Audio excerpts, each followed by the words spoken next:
Well,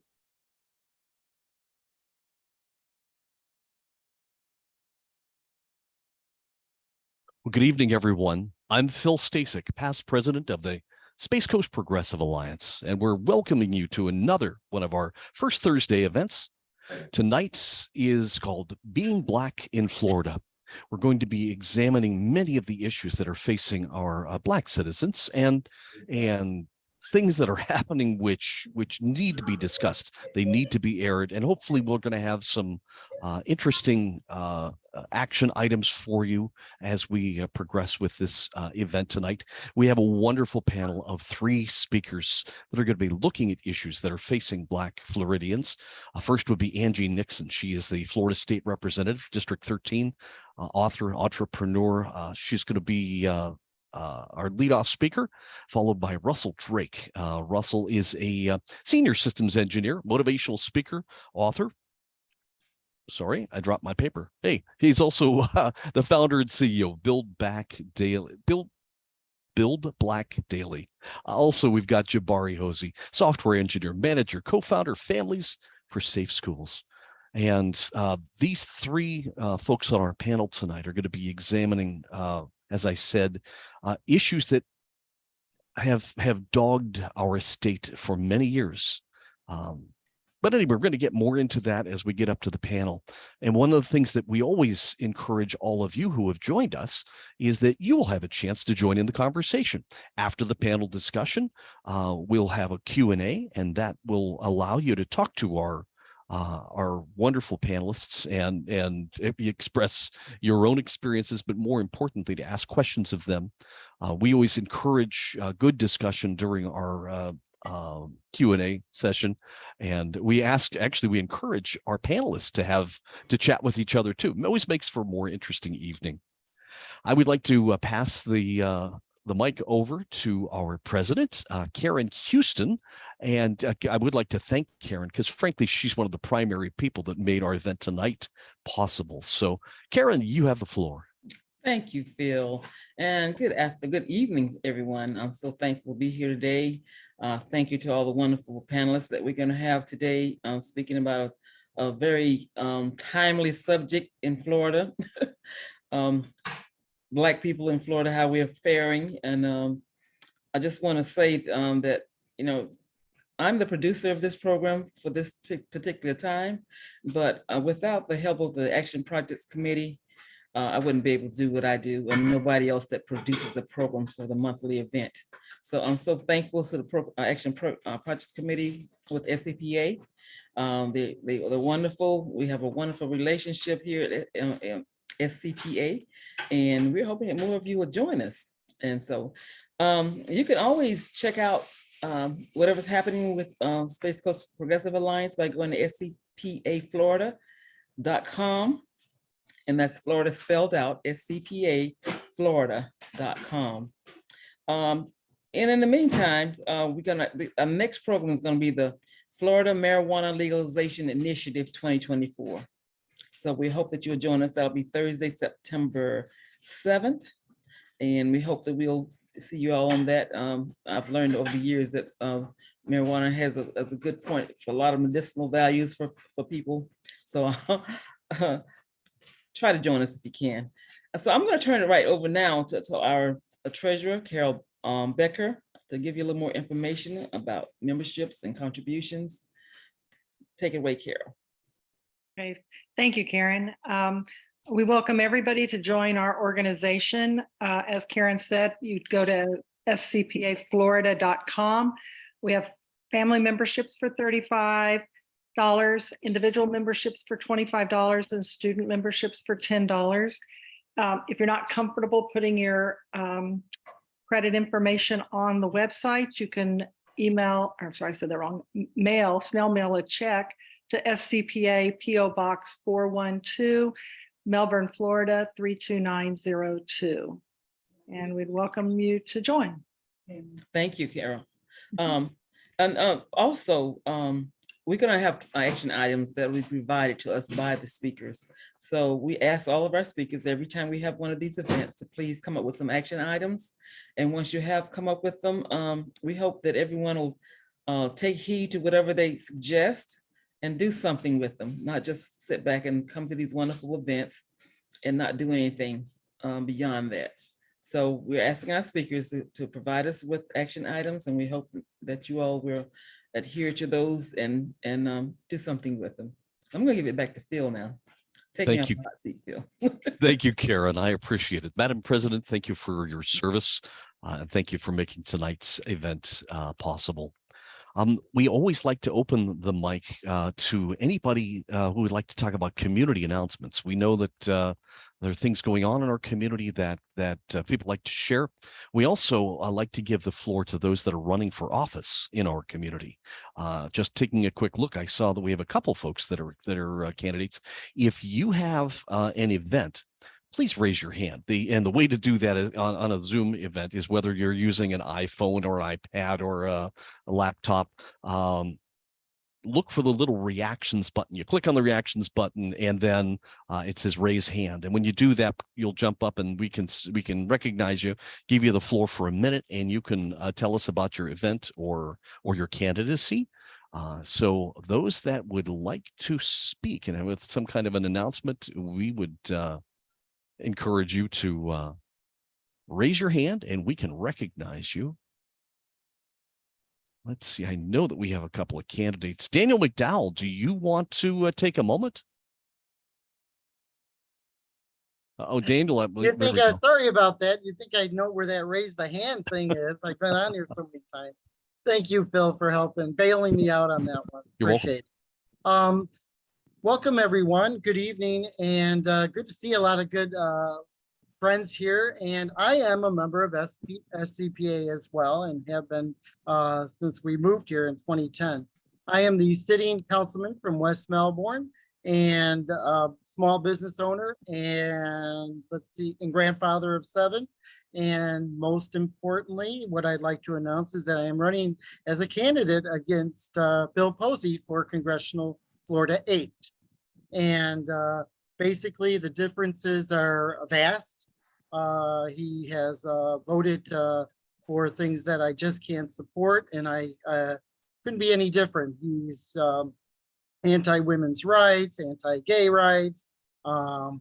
He's anti-CRT. He is, with just a whole list of things. He voted down on the Inflation Reduction Act. He didn't support the infrastructure bill, and a whole list of other things. But I would like to say thank you for allowing me a few moments to say hello. Support me through danmcdowd.com. I just got started this month, and I'm pretty excited to be here and listen to these very exciting speakers tonight. Thank you, Phil. You're very welcome. And just to make sure, that's www.danmcdowell.com. Is that right? Correct. Just like my name, except no IEL, danmcdowell.com. Excellent. Well, good luck. Thank you very much, sir. Thank you. And I see Anthony Yance has his hand raised. Anthony, I know you're a candidate. If you can bring yourself off mute, you have the floor. It's great to see you, Anthony. Good to see everybody here. Thank you for allowing me. What a wonderful showing. My name's Anthony Yance, and I am a candidate for State House District 33, which encompasses Palm Bay, some of Melbourne Beach, South. It took out Barefoot Bay, but that's sort of my district. A much smaller district than Dan. But to touch on what Dan said, yes, the folks that we are running for, they've made it abundantly clear that they will continue on the path that many before them have built upon. We need to focus on affordable housing and fair housing as well. We need to work on the insurance crisis. We need to work on the gun safety, sensible gun safety. We need to work on clean environment. We all know and love the lagoon, and I think that's one of our important things to everybody. Work on good schools, small businesses we need to support, and women's rights. And these are all things that all of our opponents want to seem to do damage to, and we got to stop it. So I thank everybody for being here, and I hope to earn support from everybody You can go to my website, standwithyants.com, to learn more and to get involved. And I think that's the biggest thing we can do is getting involved. So appreciate it. Thank you, Anthony. Thank you for running. And you said it's www.anthonyyance, and it's not? No, Stand with Yance. Got it. Sorry. Stand with Yance. www.standwithyance, and Yance is YANTZ.com.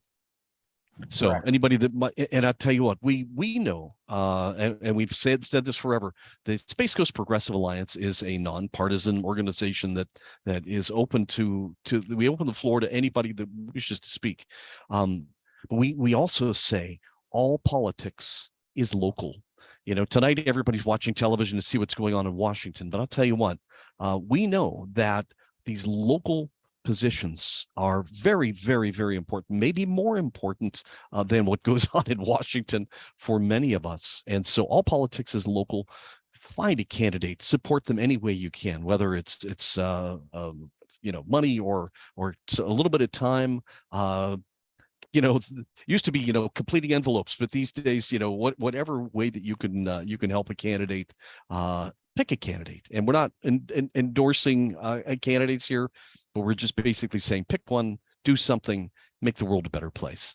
Do I see anybody else with their hand up? Anybody that's got a community announcement who would like to? There we go, Joe Shim. Joe, you have the floor. Give us a minute and give us your information. You. So I'm not running for office, and I'm zooming in from Lakeland in Polk County, but I see so many old friends in front of me. I just want to say hi to everybody. And I'm busy with the League of Women Voters of Polk County, getting out the vote in Central Florida. Thank you very much, Joe. It is wonderful to see you, and it's fantastic to hear your voice. I am so glad that you're here with us tonight. This is an important issue tonight, and it reminds us of the importance of the League of Women Voters.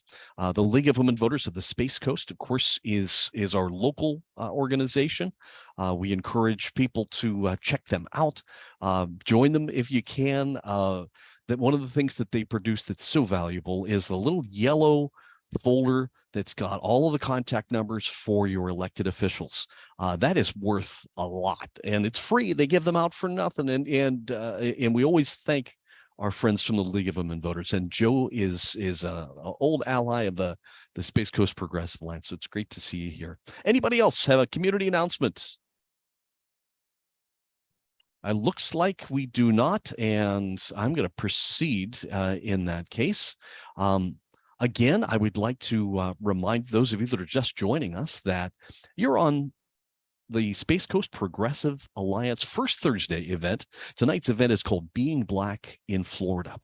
Now, we have a panel of three people, experts in the field in their own way, who are going to be looking at the issues that have been plaguing our state, frankly, since its inception. But, at the end of the Civil War, there was a Jim Crow era that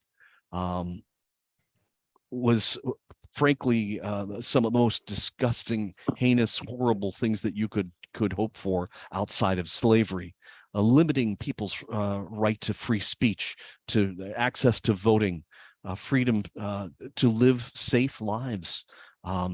And we thought that, with the Civil Rights Act and some of the legislation that passed through the mid-'60s, that we had left some of that behind. But frankly, we've been watching over the past few years the state of Florida passing legislation that has disenfranchised people of all types, frankly, but it seems to be focusing a lot on our Black community, making it harder to vote, harder to register to vote, harder to vote if you have a past history of time in jail. The issues of disenfranchisement and unfairness in the laws, frankly, extremely frustrating. And that's why we're opening the floor for our three speakers tonight. We'll be leading off with Angie Nixon. She's a Florida State Representative, District 13. She's an author and entrepreneur, and she can only join us tonight for a limited period of time. It's a very busy time for her, and so we're very, very lucky to have her with us tonight. It should be followed by Russell Drake. Russell is a senior systems engineer, motivational speaker, author. He's the founder and CEO of Build Black Daily.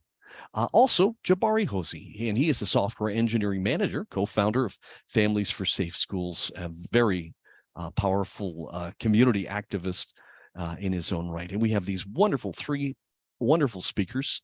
And I believe I saw Angie join us. Angie, are you there? I am.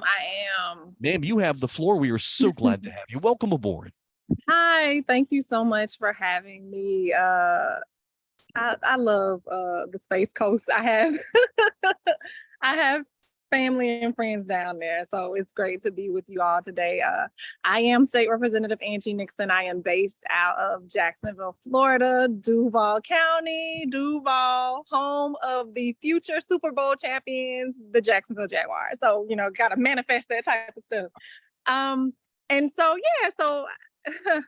being Black in Florida, being a Black elected in Florida, it is tough. It is tough being Black in Florida right now. And I am going to be as open and honest and transparent about what has been going on as it relates to my colleagues and some of the bills that they've been pushing. And also, some of these policies that they just recently even changed. So a little bit about me. I was first elected in 2020. So my first legislative session took place in 2021. But while I was running for office, that was a time of, COVID, as well as a time of social unrest, especially that it kicked off due to the murder of George Floyd. And so it's really sad that the first bill, HB1, as you all know, that during legislative session, the top priorities get the first bill slots.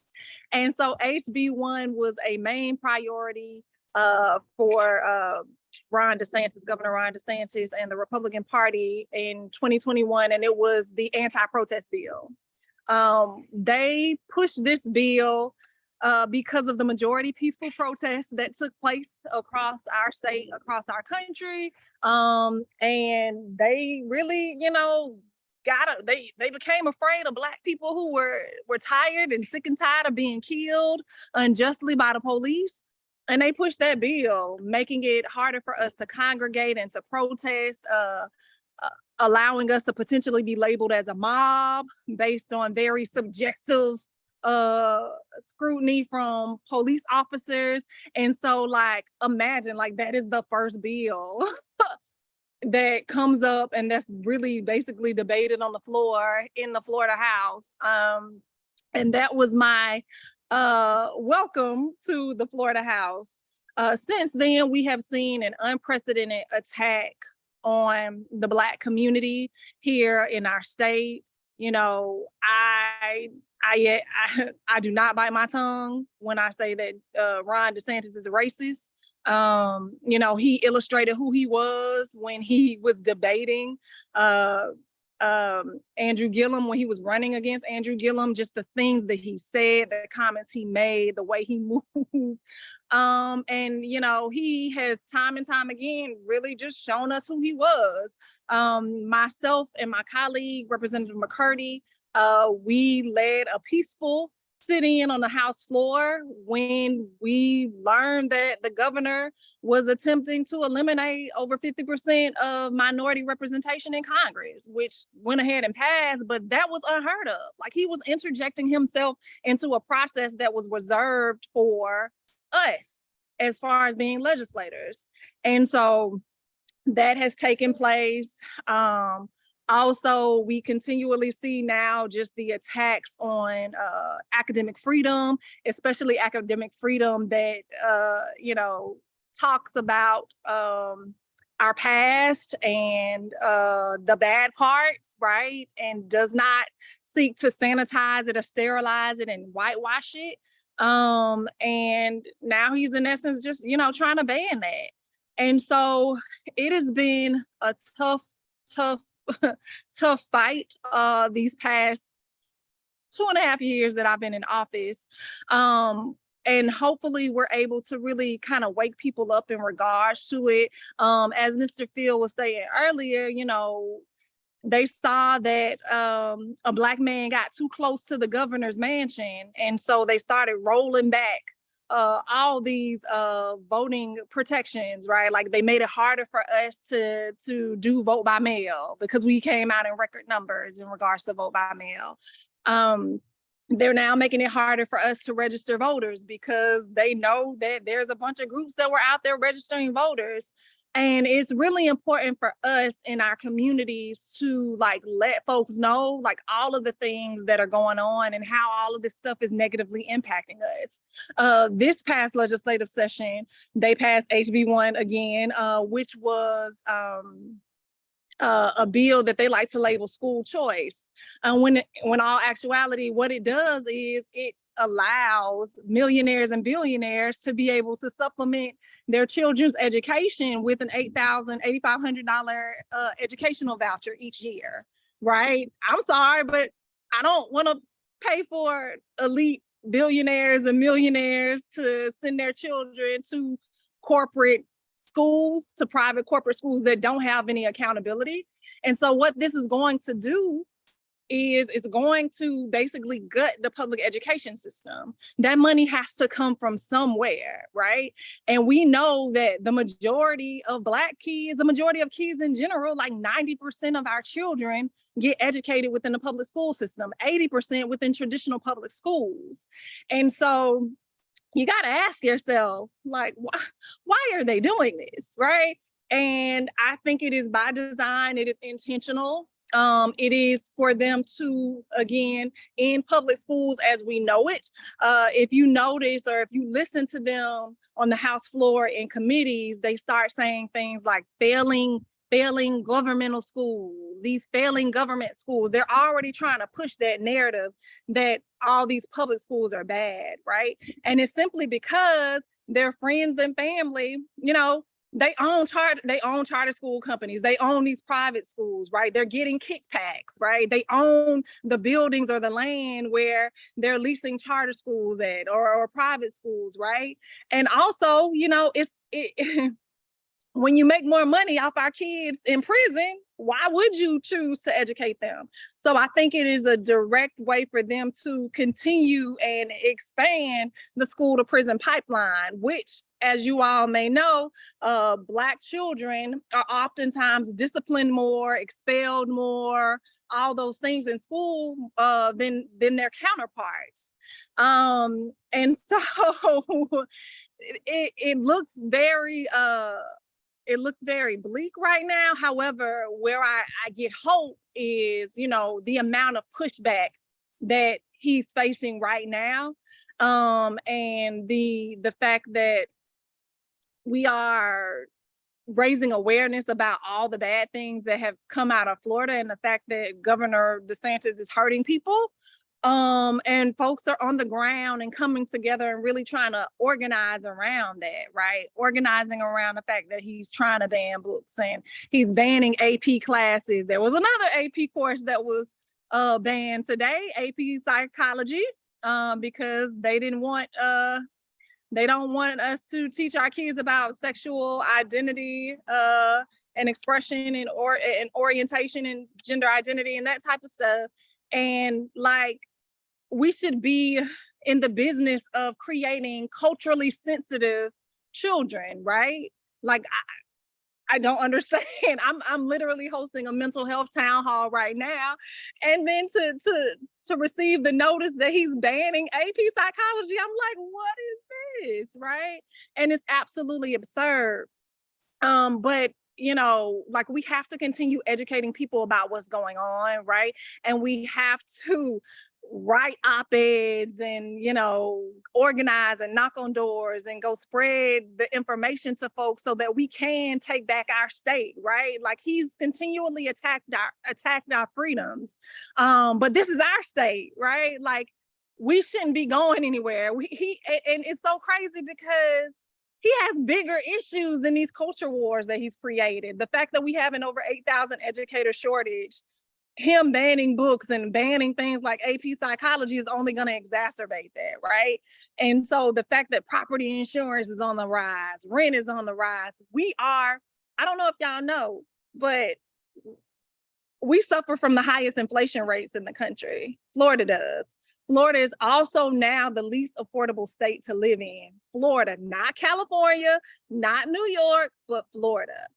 And, you know, it's sad because we have such a high senior population that's moved here, especially since it's warmer, a lot warmer oftentimes, and because we don't have any state taxes. But now a lot of those seniors are being forced out, right? Working families are being forced out. They can no longer afford to live here.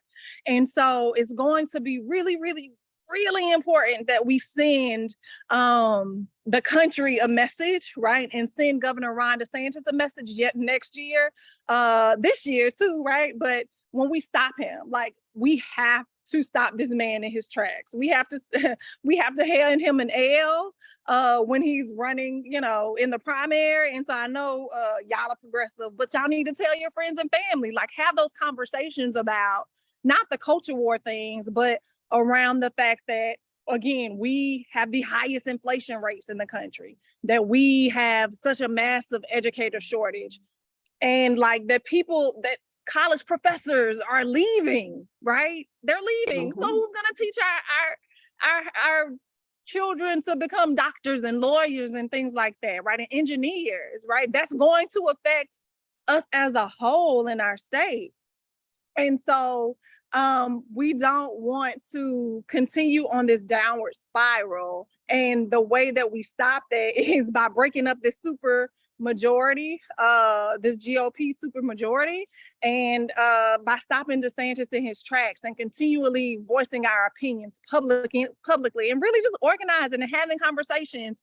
Everybody that you know, we should let them know that we got high inflation rates now, right? Like, and who's to blame, right? After 30 years of failed leadership, we are here because of the Republican Party at the end of the day, right? And like, throw it back on them. It's not Joe Biden's fault. Like, it's bad here in Florida. And so, yeah, that's what it's like being, Black in Florida. But it's great to know that we have allies, like many of you all on this call, and not just allies, but like, it would be even greater if our allies can become some of our accomplices, right? And when you're becoming an accomplice, that means like you're taking some of the hits with us as well. And so, yeah, like, I have hope because I see these groups that are out here continually doing the work and organizing and really trying to fight back. And, this is my state. Like, I was born and raised here, and I refuse to let some fascist, racist, homophobic, misogynist man push me out of it. And I hope you all refuse that as well. Representative Nixon, I know that you need to go soon. I know you've got a conference call that's waiting for you. Do you have a minute or two to take questions? For sure, I do. And let's go real fast to an action item. Do you have a specific action item that you might like our audience to execute? Something that you would like people to do in a specific thing? Yeah, for sure. So, shameless plug, I work for an organization called Florida for All. If you visit floridaforall.vote and sign up, we're actually about to start some organizing cohorts where we have what we call theory of change tables that are located all across the state, where we are working and getting different organizations in alignment with each other, that have shared values, and they're working on different campaigns to really, like, again, just, educate people about what's going on, pushing back, occasionally, like, we play in campaigns and that type of stuff. But yeah, if you all can go to floridaforall.vote, sign up, you can, get plugged into the work that we're doing across the state. I know on July 1, we had these we had marches and rallies all across the state, statewide actions where we were letting folks know that, especially Ron DeSantis, we're not going to allow them to continually attack our freedoms. And so it was glorious. We had joyful resistance events. And so we just really want to get people engaged, especially those that are impacted, so that they can continue to help us build a better Florida for all. And those of you that are here with us on the Zoom portion of our program, you can go to the chat room and you'll find that Dr. Cardinal has posted www.floridaforall.vote is the website that you can go to check out Florida for All. She's also got postings for our candidates that have been on. And I should ask you, do you have a website yourself, Angie? Do you have? I do. Yes, AngieNixon.com. AngieNixon.com. So anybody that would like to support Angie financially or check out and see what she's doing, go to her website. Does anybody here, again, we talked about this before. If anybody has a question for Angie before she leaves us, and she's going to have to leave very shortly, click on the reactions button on your device, and it should open a little thing that says raise hand. And if you raise your hand, you'll have a chance to ask her a question before she leaves. While we're waiting to any of the other folks that are here, any of our Russ or Jabari, do you have any questions for Angie while she's here?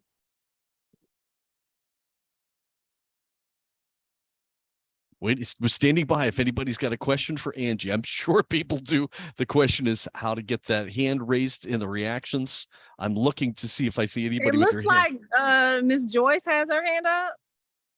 Joyce, if you just have your hand up, go ahead and unmute yourself and ask Angie your question. Well, thank you for your talk. 10% of African Americans are registered Republicans. Is there any change in Florida with everything that's going on? And why are they Republicans in the first place? I would have to say is because we have not been, honestly, like, the Democratic Party has to be a lot more aggressive, and they are. They are starting to do more stuff year round, and we just have to have those conversations. And honestly, like, let's be real, our messaging on our side, as far as, the progressives and on the left, it has not been the best. In all actuality, the right has a very strong message. They're able to kind of divide us and capture, evoke emotion, right, with these culture wars and that type of stuff. So we really have to get better about our messaging. And happy to say that, like, with Florida for All, we have some amazing communicators that are teaching things in their messaging trainings and workshops and that type of stuff. So we can really relay a better message to our community, particularly within, our Black and Brown communities. Oftentimes, we are more conservative at some point, like Black and Brown folks, Black folks are sometimes more conservative just based on religion and spirituality. But when you get down to it and you really start having those conversations with folks, like, you can shift them, right? You can change hearts and minds. And so that, I would say, it has a lot to do with messaging. And we need to just equip everyone with the right message and stay on message. They continually stay on message all the time. And I know that we are a party of a big tent, right? A big tent. We have all types of diverse communities within our party and on the left. And so, but what's important is that we get aligned on message and we stay on message. And that way, we can create an echo chamber and push back against their narratives. And if I might, Angie, I know that you need to go. We have a very important leader in our local community, Alberta Clinkscales, that has a question. Can you take her question, or do you need to go? Yeah, for sure. I'm good. Alberta, if you could take yourself off mute, you have the floor. Thank you so much, Phil. You're and welcome. Thank you so much for the Progressive Alliance always being there and present and in the right space at the right time. So thank you to the Space Coast Progressive Alliance. And thank you, Ms. Nixon, for your conversation today. My question is, when in Brevard County, we have a group, I think they're not just in Brevard County, but throughout the state, Moms of Liberty. They are a PAC as far as what I understand. Do we have any PACs that we should be supporting who would be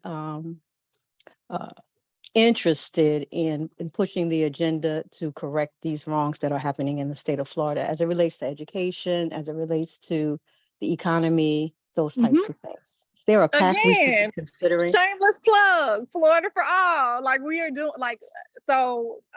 we run the largest independent expenditure because we have a pact. And what an IE is it is, the Democratic Party runs their program, but we are an organization that is basically a coalition of a bunch of groups across the state that have members, and like we run program, we endorse candidates, we knock on doors and have paid programs and paid media and that type of stuff to supplement the work of the Democratic Party and the candidates. We cannot coordinate, right? Because there's a thing called like when the walls go up.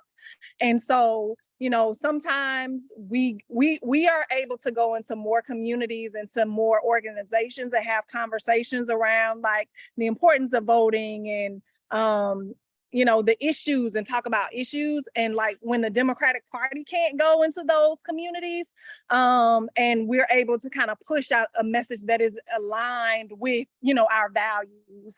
And so if you want to donate money, please donate to us. Like I said, we run the largest IE program. In 20, we were in 12, 13 counties last year, as far as knocking on doors, things like that. We also played a role in the election of Mayor Donna Deegan here in Jacksonville, Florida, which was a big middle finger to Ron DeSantis and all of those Republicans there, to be honest with you.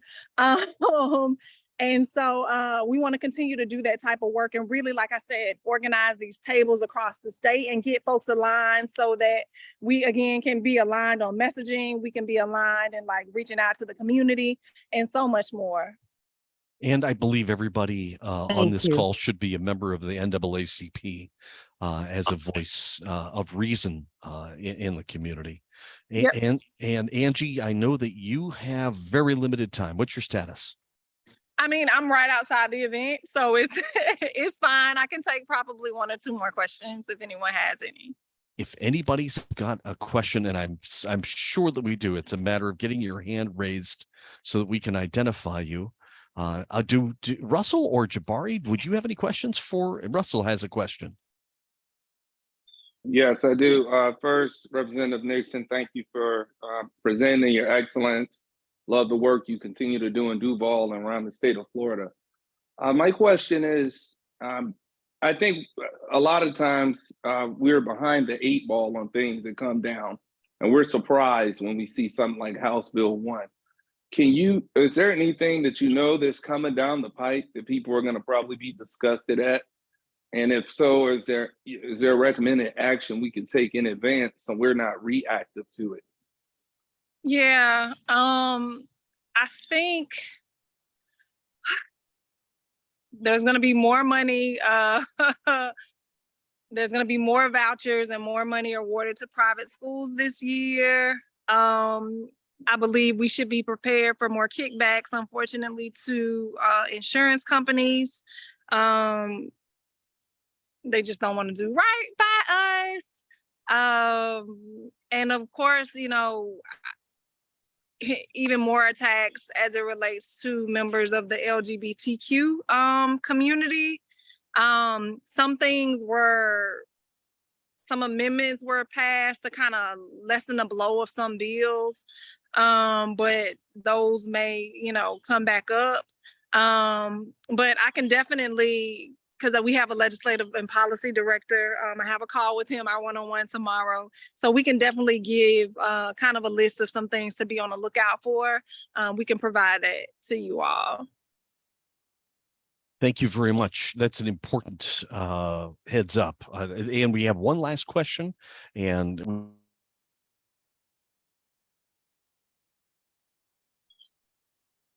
can't hear you.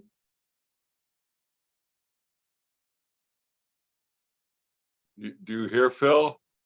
Now we can. Now we can.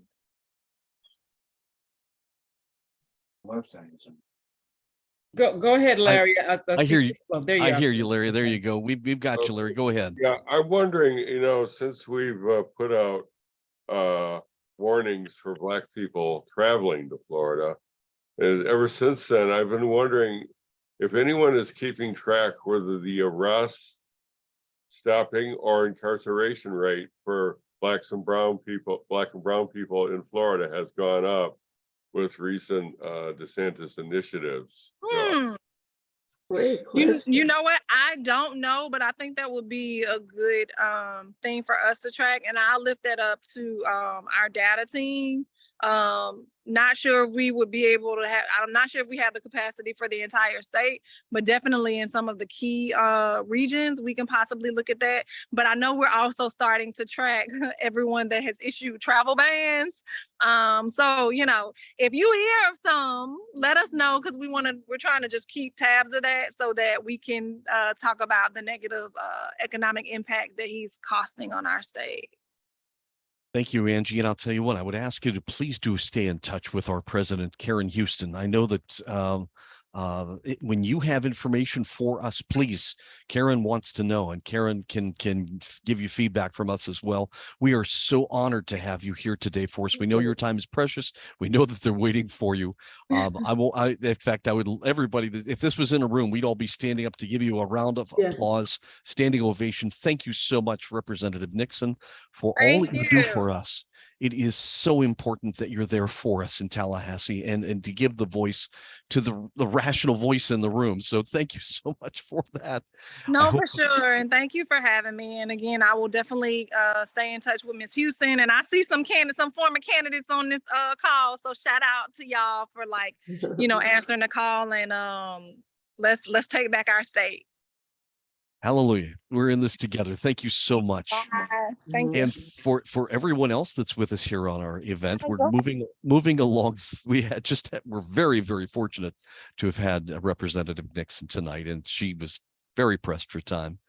So our next, well, let me just, once again, if you've just joined us, or if you just joined us a little bit late, our event tonight, Space Coast Progressive Alliance, first Thursday event is called Being Black in Florida.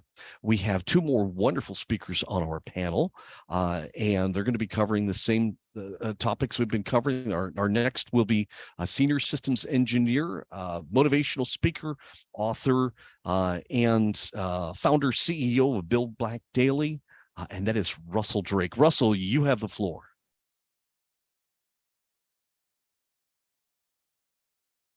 Oh dear, I'm wondering if we. Good evening, everyone. There you go. Good evening. I want to thank the Space Coast Progressive Alliance for once again having me. I think I had the honor of presenting to you 4 or 5 years ago. Definitely pre-pandemic, and I'm 5 years older, 5 years wiser, 5 years more in Florida. My name is Russell Drake. I'm CEO and founder of Build Black Daily, LLC, committed to uplifting communities economically, socially, educationally, and civically, keeping economics at the forefront. I'm also a staunch community advocate. Have been able to do everything from lead marches to help represent families and be a voice to the voiceless. The worst thing that can happen is people feel unheard. Again, thankful for this very timely and necessary conversation. And I don't believe in repeat myself. I think the wonderful words were said by Representative Angie Nixon, and look forward to seeing a replay of it to take more notes of it. Want to just talk about being Black in Florida. I've been a resident of Florida now for 20 years. Literally drove down here July 31st of 2003, got here August 1st of 2003 from Washington, D.C. I'm an alumni of Howard University, premier historically Black college or university. I'm a native of Gary, Indiana. It's in Northwest Indiana in the small corner. So it's right next to Chicago, and Gary, Indiana actually is a city that's 82% Black. So I came from Gary, Indiana to Howard, which is a Black institution, and then moved to Florida. It was, everything's a shock when you get to Florida. The internet wasn't what it is right now, so I didn't know what I was getting into. I think there are a lot of things to be said and touched on, but I'll just go with me. I am 6'4" in height. On a good day, I'm about 262 pounds. On a bad day, I can be up to 290 pounds. I'm bald-headed and bearded. I fit the description. People identify when somebody's doing anything from harassing somebody, breaking in somewhere, or just driving by black. I fit the description of somebody who could have been a pro player. I also fit the description of many of the young men who are slain each year, not having a weapon in hand, mind you. I fit the mold. To be black in Florida can be a frustrating thing. In the bio, you said I am an engineer. I've been a practicing engineer for over 20 years. In the workplace, I work in corporate America. You learn to deal with things so that you can survive and make ends meet. That does not always make it right. You tune things out for your own sanity. But overall, people suffer some kinds of trauma. It gets to you a little bit if you go in a grocery store and people see you and walk the other way.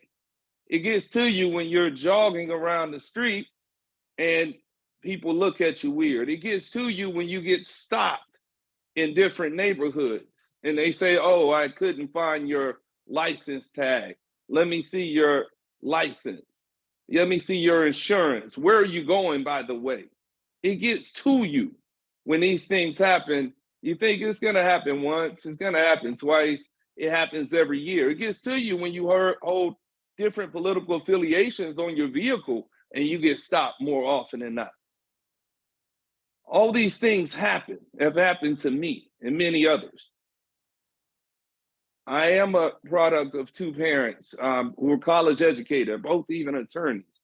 I learned a long time ago how to handle myself when stopped by law enforcement. Not everybody has had the privilege to learn things of that sort and have to learn the hard way. Some don't even learn after one or two stops. I have been stopped just for being black. I've learned to tune it out. But again, that doesn't make it right. A lot of times people, according to the governor, this is the freest state in the nation.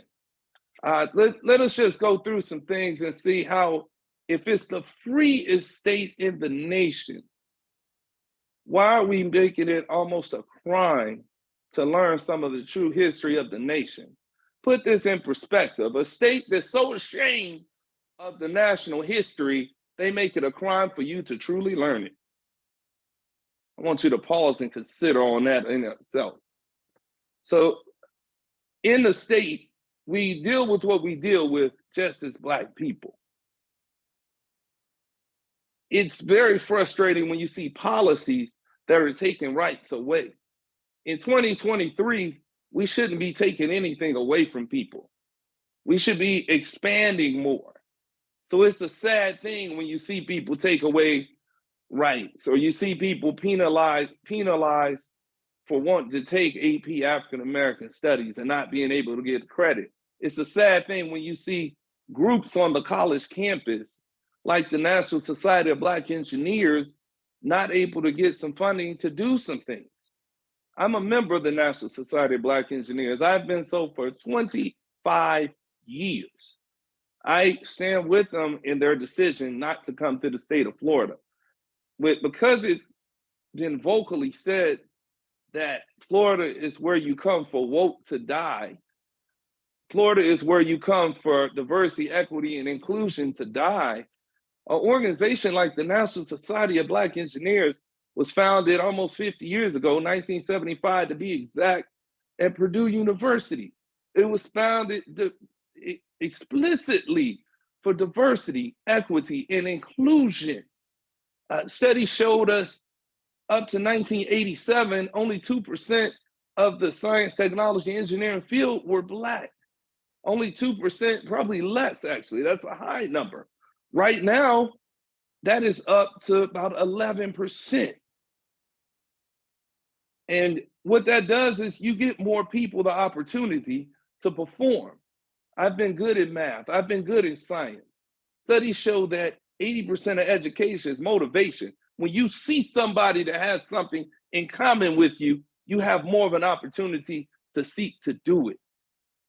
So it's a blow. It makes you frustrating to see somebody wants to take that opportunity away, because we're trying to really just push up our youth, and that's getting taken away.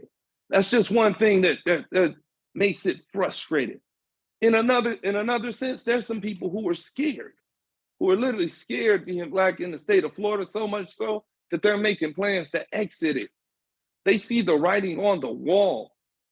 They see if you keep putting oppressive policies up in the state, it won't be long before they come down my alley, even if it's not directly affecting me right now. If things are getting stripped from public education, getting gutted, as the state rep just said, more Blacks than ever in public education. So those dollars are getting stripped, and more money getting put into charter schools and private schools, schools that are privately run, but now publicly funded, but you don't have a say in them. We see that it's getting set up to distract us. See, it's not, if numerically, Blacks are in the minority numerically. So if you politicize things and you try to separate things according to race, then the majority side, that party that's pushing racial topics, is gonna keep getting in. But I think the nation and the state should be smarter than that. We should see more and know more. See, when you bury the history, that shouldn't be the end of the discussion. You want an action point to take away, we should all be teaching people history. Black history is a part of US history as well as world history. When I went to Howard University, I took US history I took a night class every Wednesday from 5:30 to 8:30 at night. That was probably one of the best classes I ever took. So much so I took part 1 and part 2. And the whole time in there, I got to see the connections of Black history to the United States and the world. After that, I took a course called Black Diaspora. So it talks about the disbursement of Blacks all over the world from Africa. And so when you take these courses, you learn and see a lot. Because again, the internet wasn't what it is now. I think you can learn almost anything you want on the internet. But when you demonize and you ban books, it doesn't matter about the proficiency or literacy rate. If you make it illegal to get a book, a certain book by a certain author or with certain names, mind you, names that have been heralded, names that have been great, names that are embedded in the history and fabric of the nation, then people don't learn about them. When you keep taking this stuff away, and the fear is that people eventually will not know enough about contributions of Black people to society and the world. And you lose a sense of self-worth when you don't know what you contributed. So it's a frustrating thing, again, when you see that this attempt to be taken away. Again, I don't believe that's the end of the story. I believe that people can steadily rise. As I said, I am the CEO and founder of Build Black Daily, LLC. I started that on a business journey where I was supporting a Black-owned business every day for an entire year. Most of the businesses in Orange County, but I'm proud to say I probably visited about 35 to 40 businesses in Brevard County and Steele County. And I keep a whole Black business directory at buildblackdaily.com. Right on the homepage, or you go under the Black Biz 365 tab. And I contend that our solution is economic as well as technological. See, the masses want you to think, okay, he's Black, you shouldn't like him. He's white, you shouldn't like him. He's, he's gay, you shouldn't like him. And they're trying to fraction and tear us apart. But that's why we need more groups like this Space Coast Progressive Alliance. Because see, I look at it in Space Coast, that's talking about right there in Brevard, we're sending people into space and everywhere else. And it's an alliance. But then the word progressive, we can't let them demonize words like progressive. You know, it is demonized like the word urban gets demonized. Like the word thug has gotten used to thrown out to people when they want to say a specific N-word. But the word, to me, progressive means about action. So I'm looking at it and say, this is an alliance that's about action, and they want to make things happen. They're not just here for the ceremonial things, to go to Tallahassee, shake hands, and take pictures, but you're here for action. And in taking action of the matter, they're taking actions of the matter, it takes resources. So it's economic, and then it's technological, because that's where we're going in this phase where everybody's talking about everything from artificial intelligence to cyber threats. This is the time. Technology and economics is our solution. So we need more dollars poured into these businesses, and then they can be pumped out. You uplift communities by lifting up those who've been systematically placed at the bottom of it. And while the governor feels that he wants to teach some lies, mind you, not half truths, but lies to children, I prefer that they don't teach history at all if they were going to, instead of teaching lies about it. But the fact of the matter is, there were no redeeming qualities for slavery. It was the worst period in United States history. For Black peoples in particular, it was horrific. There were no skills that were gained through slavery.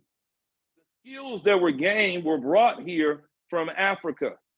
Even many of those skills were stripped from them. Mind you, right now in 2023, we're not building no pyramids in the United States of America, yet there are pyramids that have been standing for thousands of years in Egypt.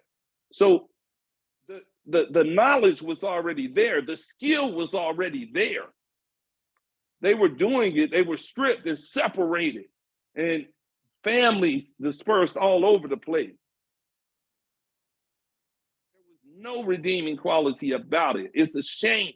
It's a shame to be in a state where a governor or even the Department of Education think anything otherwise. It's a shame. It's horrific. It's frustrating. And I know there's some people that will not even say this, but I guarantee you more Blacks than ever resonate with this. And I mean, on both sides of the political aisle, they're resonating with this. That is not a good thing. That is not a good thing to put out, and the state should be ashamed. Again, there's frustration, there's disappointment, there's hurt even. There's hurt and there's confusion. There's some people that don't know how to react because they may work in some place where they're the only Black face that's around. They may work in some place where they don't have any diversity, inclusion, nor equity being shown. They may not have any employee resource groups to reach out with, to coalesce with. They don't have that. So they're trying to figure it out on their own. And this is why it's so important that we keep talking about this. It should not be that we continue to battle and argue and say the Second Amendment is important when we continue to trample over the First Amendment every day. Audacity to say this is the freest state in the nation is a bold-faced lie. And if you think it's the freest state in the nation, all you have to do is look at the bills that the representative just spoke about. All they're doing is stripping things away, stripping things away, and stripping things away. And it's sad to see legislators that are rolling over, that are cowering only for their own benefit, not even representing the people that got them there, that they're supposed to be serving. You're not supposed to be serving the executive. You're supposed to be serving the people when you're in these elected offices. And it's frustrating again across the board. I want to talk about too with the travel thing. National Society of Black Engineers has pulled out of coming to Orlando, Florida for their 50th convention next year. They had no choice. They're a nonprofit organization. Their only way to speak is to say, I'm not coming.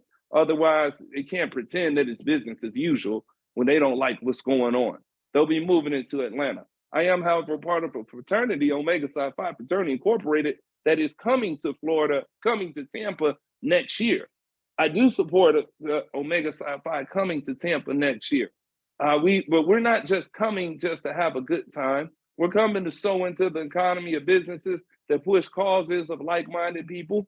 We're coming also to make stances and to help with other initiatives around the state. So it's more of a progressive-minded organization that can do things of that sort. But at the end of the day, you have to take some stance. I think my challenge is two-phased. One, you have to take a stance. Silence is unacceptable. This is not the time to be silent. There's a quote that says, if you're silent about your pains, people will kill you and say you enjoyed it. You can't be silent about it. You have to pick a side. You got to make a decision.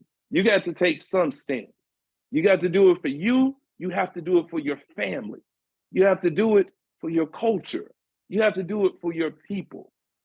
Because I'm standing, Jabari's standing, Angie's standing, the Progressive Alliance is standing.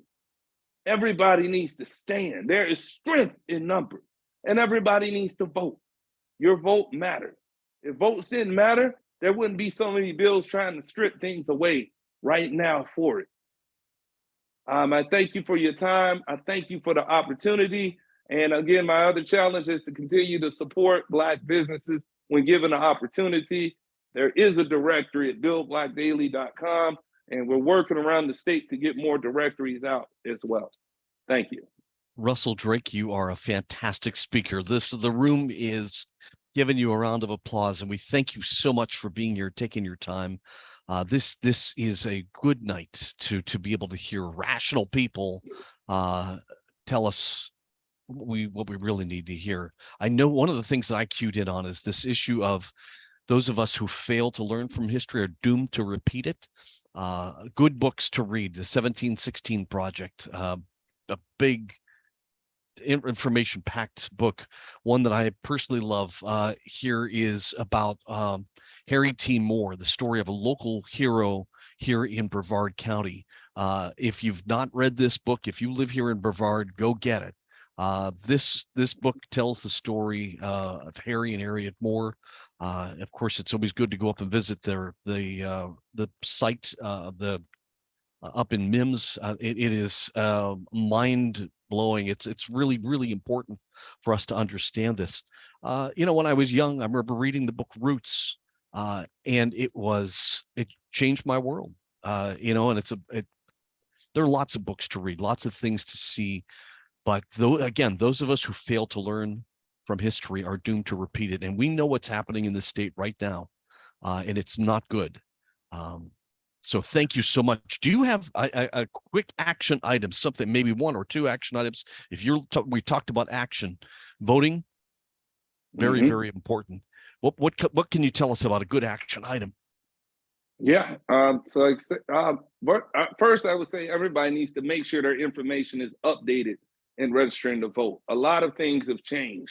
Make sure that your information is correct, your signature is correct. Make sure if you're voting by mail that you resubscribe to vote by mail. And I think 90% of people have been altered in there. And make sure you select a party.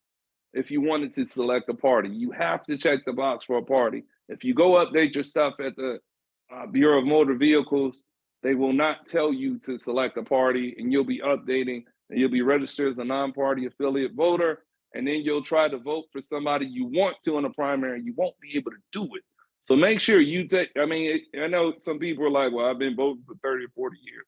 Yeah, we get it, but a lot of stuff has changed right now. So just take the time and make sure you're okay, because every vote's gonna count. Secondly, like I said, action item, support these Black businesses when given an opportunity. There are quality Black businesses all over Central Florida. In Brevard County, there are some great Black businesses. You have everything from eateries, to plumbers, to electricians. You just have wonderful businesses out there. And I do have a directory, updated directory I'm releasing in 2 weeks on buildblackdaily.com. But I had the chance to visit some great businesses in Brevard County. And there's some great ones in Orange County, Seminole County, Osceola County. And like I say, when you support these businesses, you're picking up everybody, because it's an economic thing. It's classism that they're really trying to push. They want the rich to get richer and the poor to get poorer. They don't want a middle. They want to obliterate it. So You But can vote with your dollar. The name of the game is you can vote with your dollar, essentially. This is important. By the way, for again, while we're here on the Zoom, and for those of us that are watching us on YouTube, I apologize for this, but if you're on the Zoom, you can look on the chat and you can see that Dr. Cardinal has posted some great links here. We've got the russelldrake.com, his LinkedIn page, feaweb.org. Take a look at those. And if you want, just take a quick picture of that. That way you've got it stored so that you can save it for the future. I know that some people are probably starting to think about asking questions, but we're going to hold that for just a second. We're going to open the Q&A after our next speaker. Thank you so much again, Russell. Let's move on. We're going to hand the floor over to Jabari Hosey. Jabari is a software engineer, manager, co-founder of Families for Safe Schools, very, very active in our community, and we are just honored to have you with us today. Jabari, you have the floor. Hey, good evening. Thank you. Thank you. I appreciate the Space Coast Progressive Alliance for even considering me to speak. I'm honored to speak here with Mr. Drake and Ms. Representative Nixon as well. So it's definitely been an honor. So yes, Jabari Hosey, software engineering manager, former founder and president of Families for Safe Schools, kind of a grassroots group started a few years back. Been active majority of my life. Been a Brevard resident for the last 14 years. Originally from Michigan, lived outside of Detroit, as well as on the other side of the state as well. And yeah, this is a complex conversation because there's layers to it. And we talk about historically just being Black in America and that experience. And we have the microcosms of being Black now in Florida, specifically during 2023, as opposed to 1963. And some of the same things that have carried over that seem to be repeating themselves. So my perspective is going to kind of be from my experience, of course, being here, my experience over the last 3 or 4 years with these changes that have been occurring in Florida, particularly over the last 2-3 years. And from my perspective, we just started moving towards embracing diversity, equity, inclusion over the last few years. We started celebrating and understanding our complex history with things like Juneteenth, kind of being the forefront and having to explain that sort of complexity. Here in Brevard, we had a diversity, equity, and inclusion director. It lasted all but 2 years in our public schools. Accurate and complete history has always, in my lifetime, been taught outside of school, as it has never been fully included, specifically when it comes to achievements of people of color. And we started moving in that direction once again before the legs kind of got cut from under it due to DeSantis and our legislation, which I'll kind of talk about, my opinions on that as well. But the idea of teaching accurate history, even its ugly parts, paints a less rose-colored view of the foundation of this country and its leaders. We know that. I feel like there's a fear that if these historical figures and actions won't be seen as good or as heroes, but at times villains, it would remove that rose-colored lens. But we need that removal to understand how not to repeat the mistakes of our past. Many things have yet to even be addressed over the last 100 or so years that has led us to what we're experiencing today through laws like voting and different aspects for African Americans in Florida, across the United States as well. But we must identify those and recognize them. And once we recognize them, we can begin to repair them. Unfortunately, it seems like the Republican Party, in my eyes, has run out of policy ideas. There hasn't been real policy that has come out of the party at least over the last 4 to 5 years. And they've completely shifted to fear-based politics with the idea that going back is better than a path forward. The old trope of if people of color are included, white people have to give something up or something has to be taken away for us to include all of our people with sort of this equity and inclusionary practice. Fear-based politics, unfortunately, has worked. especially for those who don't critically think and are fed a lot of information that supports stereotypes they may have already have, the ideas that changes that would come out of this progression that we're going through, this progressiveness, right? That they don't necessarily align with their values. So it gives people the ammunition to say, hey, I don't think this is right because this, and they're backed with that. If we think that way, and we start losing that ground, this is a sense of loss. And that has been, to me, the political strategy over the last 3 or 4 years. And as working as president of Families for Safe Schools, seeing that sort of taken away, divide and conquer sort of mentality has just grown and grown and grown. And it's bubbled up specifically here in Florida as basically the flashpoint in the entire United States, from our governor, the legislators, school boards, sheriffs, you name it, have been marching lockstep with this ideology. The goal is seemingly to suppress Black vote, which we've talked about. Suppressing the Black vote, of course, we know will slow that change.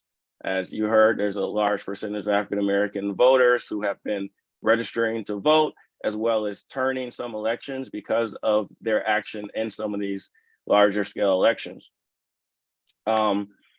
Also, ignoring accurate history and the banning of books creates an alternate narrative, eliminating inclusion and eliminating the cultural shifts that we're experiencing have all been targeted.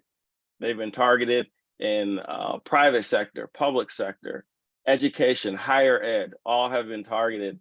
And for me, the understanding is that is to keep the power that is in place and to have that control. And again, that divide and conquer, even amongst those institutions. So yes, I do personally, I feel under attack. I feel unwelcome in this state. And I feel even more so, I feel severely undervalued for what folks like myself, my wife, and my kids, what we have to bring, because there is an attack seemingly on every aspect of what our culture is, our history, not just Black history, it's US history, how we're learning, what we're learning. There's just an attack on how we vote. So my hope tonight, my hope in general, as to why I'm on here, is that the voters recognize this. The rest of the United States needs to recognize this. Unfortunately, Florida has to be that example right now. But I want us to learn from that. I want other states to learn from that. I want our counties, I want us all to look at what's happening and learn and take the action necessary, like Mr. Russell mentioned, is we have to become active, we have to be activated, and we have to inform. And we have to have those tough conversations, whether it be our neighbor, whether it be at our church. And I know some of these areas and institutions were protected spaces where you don't talk about these things, but it's so impactful right now. We don't have a choice. We don't have a choice that I may have to have this conversation about what's going on. And I have to hear the opinion of what this person, my neighbor or colleague, is saying, but we have to have these conversations, or we're going to stay silent and we're going to stay in a place where everyone's going to believe that we're going along with this sort of self-destructive nature. But yeah, so I hope the United States as a whole does recognize that this is self-destructive and that this will weaken our workforce. This will weaken our education system, our infrastructure, the growth, the good growth we want that comes from including all of our populations. And overall, the bottom line, right? I mean, we have groups that have been pulling out from coming to Florida. We have money that's being pulled out. Unfortunately, these are the things that sort of have to happen sometimes to wake up the voters and to wake up our residents and to wake up the action-oriented organizations out there to get us going, because we have to recognize that sometimes you have to lose a little bit to gain that attention to start fighting back some of these things that's going on. So yeah, for me, it's pretty short and sweet. Unfortunately, being Black in Florida is a specific thing as opposed to just being Black in America, with everything going on with DeSantis, the Republican Party legislator, seemingly trying to eliminate us as a factor. Where woke goes to die, or the freest state in Florida, these obligatory statements for us to not be a part of Florida in any way, form, or fashion. So that's what I have to say about that. Well, Jabari Hosey, thank you so much again. We were so glad that you're here for us. Not only we're glad that you're here with us tonight, but we're very glad that you're part of our community. The Families for Safe Schools was so important. The concepts, the ability to step forward and speak out in defense of protecting our kids from the coronavirus. A very simple idea, simple concept, and how bizarre our civil discourse has become uncivil, how you have faced so much pushback. Again, my friend, you are, my wife is a now retired school teacher, but I can tell you that people in schools across this county really, really appreciated your work. So thank you for that. And again, it's great to have you back, because we were glad to have you here as a previous speaker. And but by the way, we've had a couple of mentions of things that have happened in the legislature regarding voting. And it's important that everybody that's on this call knows, and I suspect you probably do, that if you voted by mail in the past and you were counting on voting by mail in the next election, you're going to have to reapply to do that. Every citizen in the state of Florida had their vote by mail request purged. This was not by accident. Our legislature knows that in the past, one particular party was very, very good about getting everybody to vote by mail. When the other party got people to vote by mail, all of a sudden it became bad.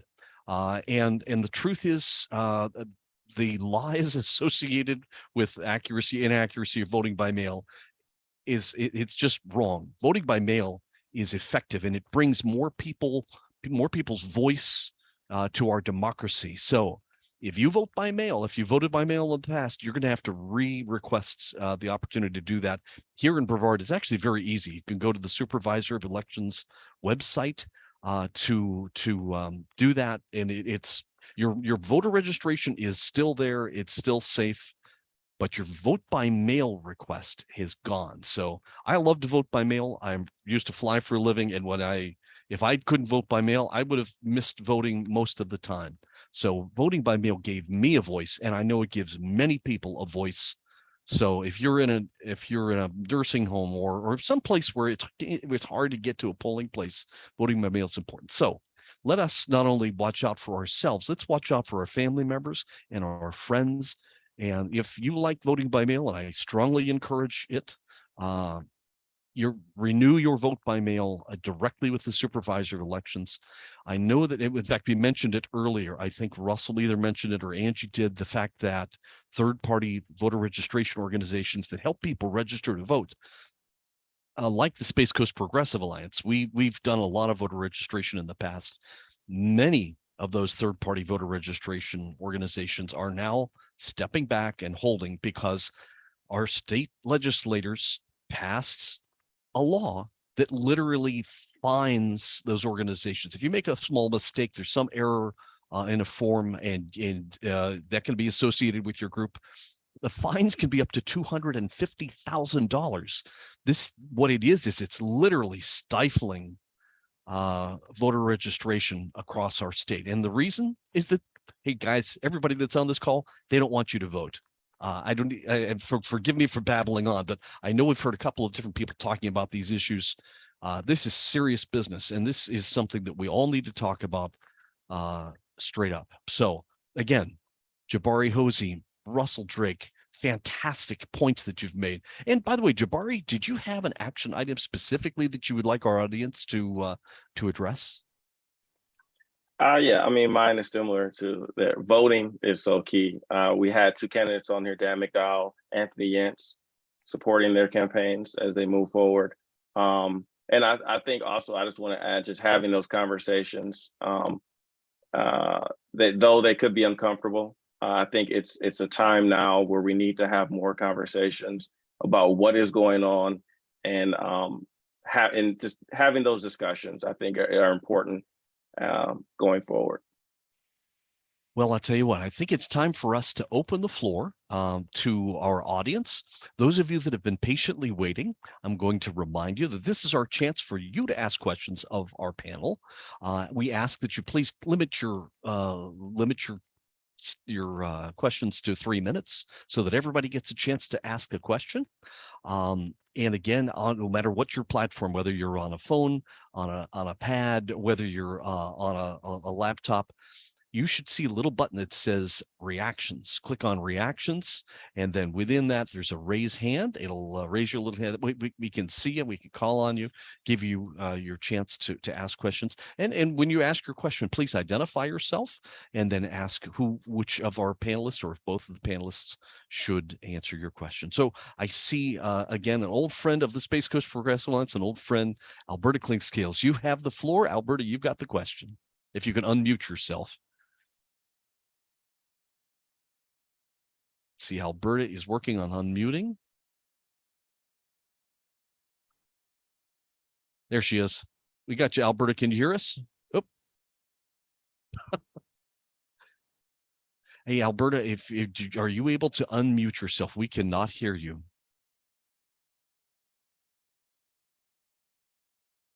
And I don't think I can unmute her either. Maybe she stepped away. Do you want to call on Rachel? Let's do that. Rachel. I'm so sorry. Oh, Alberta, you're up. There you go. I'm so sorry. Thank you. Thank you to both speakers, Mr. Drake and Mr. Hosey. To Mr. Drake, I just wanted to say thank you. I agree with you that economics is really important at this time in our history. And it's something that in the community where I am and where I work in historic South Melbourne, it is a big part of what we're doing to revitalize that community. And so, so thank you for that. And Mr. Hosey, I wanted to ask a question. I've been in some community meetings and folks are talking about day during the surveys, the FTE surveys. And I wanted to know, since you've been involved with the schools, with your Families for Safe Schools, what do you think the impact of something like that would be if it was done on a statewide level? What are your thoughts on something like that? Was the question clear? Yeah, are you referencing teacher surveys? No, the FTE surveys, the counts that they do every year to determine how many students, or that it determines the school budget. It has something to do with what funding that will come in based on the number of students that are counted. And so some folks are saying, you know, that would impact the public school system in a negative way. Others, it's something that needs to be done because the curriculum is with the Klan mentality. Yeah, Alberta, So- you were breaking up just a little bit, but I think we got the question about. Yeah, I think so. Jabari, your thoughts about the FTV survey that happens at the beginning of each school year. Yeah. So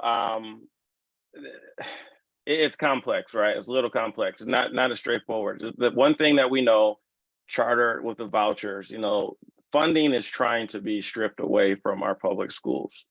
And without that count, if we were to sort of boycott that count based on what's happening from the Department of Education or the governor, at the end of the day, it is a little self-destructive, because that, I believe, is the goal of our Department of Education right now, to reroute that money to the charters, to the private schools.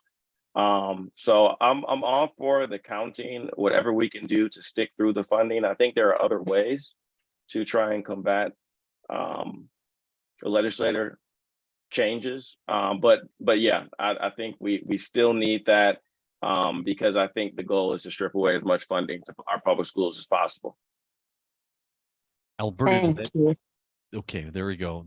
For those of you that don't have kids in school, this may sound familiar to you, but there was a period of time early in the school year every year when the school system counts how many students there are, and that affects the allocation of funding within the school district, I think around the state. And so it is essential that during that period that kids are in attendance. In other words, for parents that think they'd like to take their kids on a vacation or something during that time, don't do it.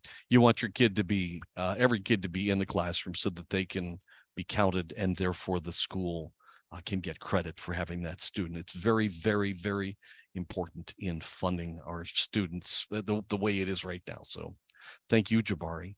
And I see we get another question. Rachel Eckrath, she's got a question. You have the floor. If you can unmute yourself, there you go. Thank you, Phil. You're welcome. I haven't seen this group in quite a while, so it's good to see everybody again. And this topic is what motivated me to be here, because I really wanted to hear from the speakers. And I want to thank Mr. Drake and Mr. Hosey, especially for the forthrightness of what you've said. And I would like to ask you a forthright question in response. And that is, I consider myself anti-racist, and Mr. Drake, you especially said we need to stand up and speak out. And as a white woman, do Black people want us to stand up and speak out on your behalf? I thank you for the question. Yes, absolutely. We think the more people that speak out on behalf, it helps so much.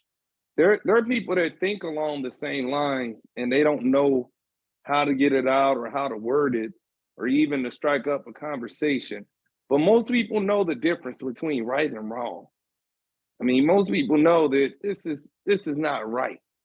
It doesn't do anything good. There's nothing good that can come against starting a proposed race war and attacking people personally in that fashion. There's nothing good coming of that. And as Mr. Hosey said, this is just all it's doing is tearing people down more, and it creates a bigger wedge. And so it's a wonderful thing if you speak out, friends and family. And I think right now our younger generation seems to be, really, really progressive minded. They've come up and seen a lot of things, and they can find a lot and, keep up with things in an instant just from a phone. So they're bolder, I think, than many of our other generations have been in a time. And I think it goes a long way if we connect and say, I actually have a problem with this too. And I mean, it's like, that's how it starts. Again, the strength is in the numbers. If I know it seems right now that it's like they want us to give away the First Amendment right? Everybody talks about, yeah, we got to bear arms, and we're what do we have? Concealed carry right now, and next year on the ballot, in the legislation, I'm sure it'll be open carry, right? That's the next thing that's coming. And then we say the Second Amendment, yes, we're champions of it, but we're slowly chipping away at the First Amendment. We're banning books. We're telling people, don't talk about this, or just giving that impression that, hey, don't say that. And that intimidation, that's done. We're free. We're all free. There's no such thing as a second-class citizen, right? You're either a citizen or you're not. You got the rights to this nation. So, this nation was founded on protest. This nation was founded because of taxation without representation overall, right? Now, granted, sadly, in that same breath, they didn't bring women to the table because women didn't get the right to vote till literally 102 years ago. But that's another topic, right? But if we don't talk about it, it'll get buried. It'll continue to get buried and buried. And like I say, the same way it seems like there's an attack and you're coming to demonize minority groups, that why would they stop then? I think as Jabari spoke, he said they're slowly turning back the hands of time and thinking that's the solution. So they'll turn it back and they'll erase it all, such that it will be just like 1776. And that we can't allow anything like that to happen. I know this group has chosen to be different and take action, and our voice is that weapon. Well, I grew up, as I think a lot of people on the call here grew up during the 60s and 70s, which was a very progressive time. There was a lot of progress being made. And I am absolutely horrified at what is happening in Florida, just horrified. And I am a member of the NAACP. I have been. I ran for Congress in 2017, and Damani Hosey was actually on my exploratory committee back in 2017. Are you related to Damani Hosey, Jabari? Yep, that's my older brother. Yep. That's what I kind of thought. Anyway, so I believe progressives, and I have, did at that time and since that time, and African Americans, we are kindred spirits. We all want the same thing. And I was lucky to not be raised in a racist home. I was raised in a home that taught that Jesus, loved everyone equally and said that we were all created equal. And that's the way I've always lived my life. And after the 2016 election of Trump, I felt fearful as a woman. So I feel like, the people who are racist are the same people who are misogynist. And so we have, a vested interest in working together, to make progress, to roll back this tide, from World War II. This is from World War II. I grew up with uncles who fought in World War II against fascists and Nazis. And so this is why this time is so horrific for me. So, what more can I do? I make calls for the NAACP to get, Black people to the polls. I make GOTV calls for the NAACP every single election. I speak out as much as I can. And, do you guys have any suggestions? What more can I do? What more can all of we as progressive and feminist, and anti-racist individuals do to make our world and our state better? Russell and Jabari, either one of you can take that one. Jabari, you want to take it? Or Yeah, I can go. I mean, it sounds like you're doing a lot. So I think leading by example and trying to grab those in the community with you, right? Because there's power in numbers. So the more you can get more people who are like-minded, who are willing to take part in that sort of activity, I think that is kind of the next step where you can go with that. I think it's important for people to understand the history of the NAACP.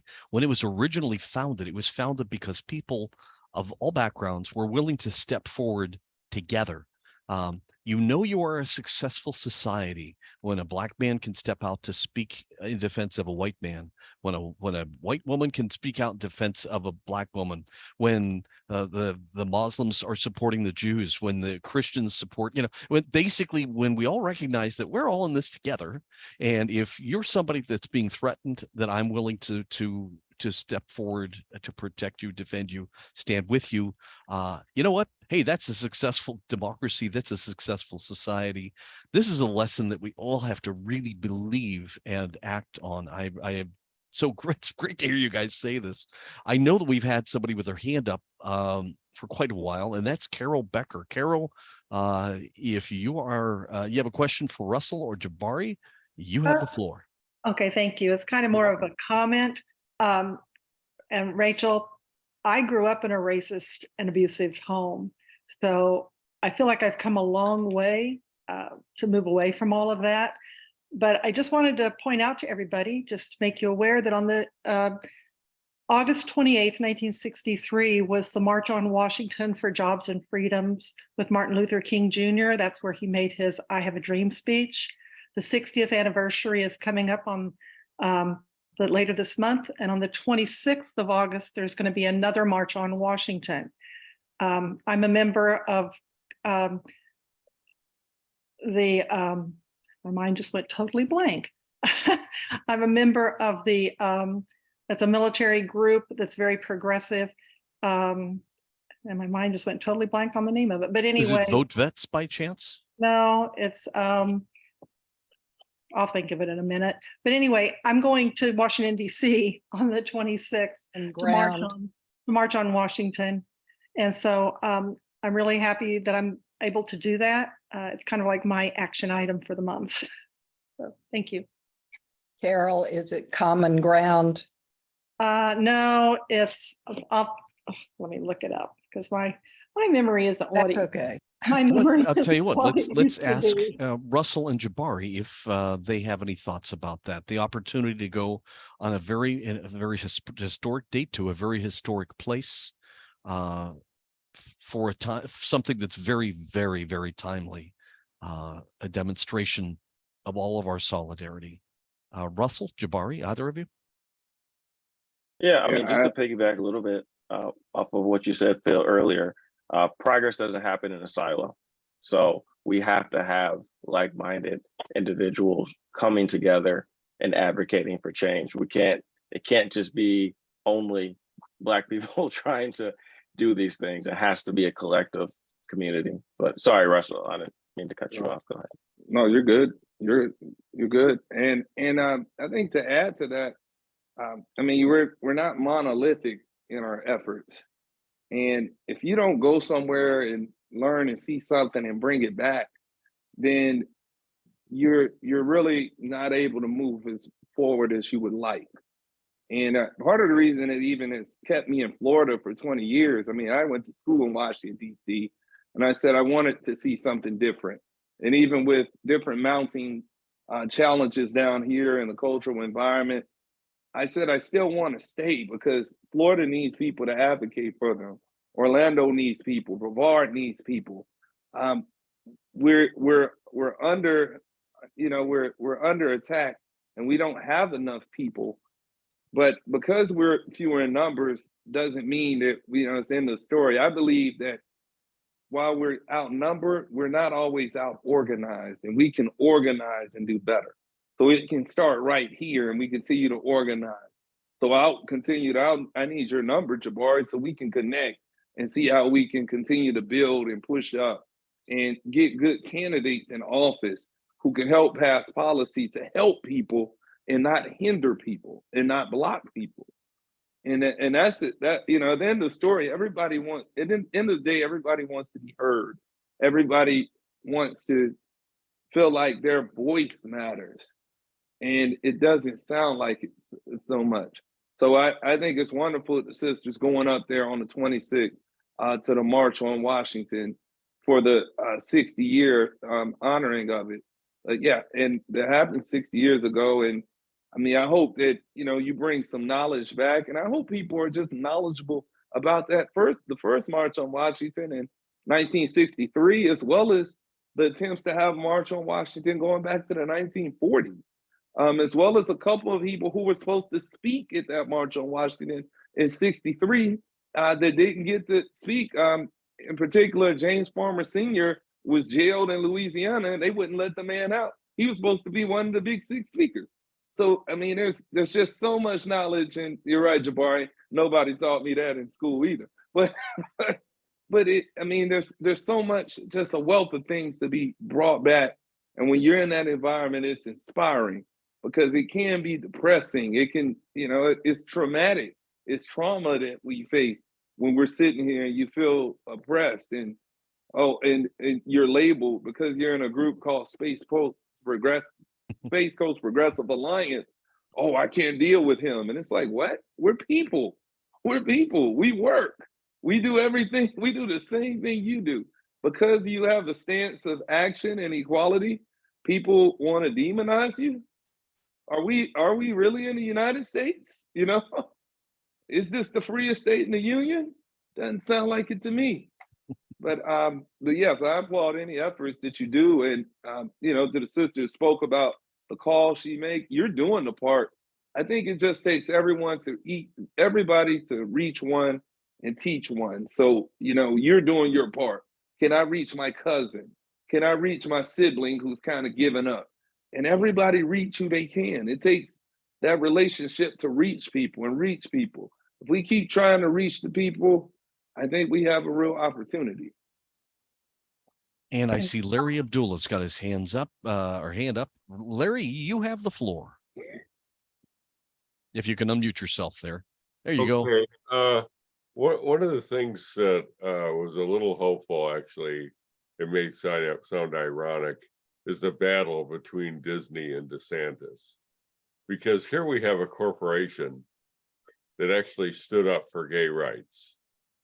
And I think that battle with the biggest corporation in Florida could be one that DeSantis is not going to win in the long run.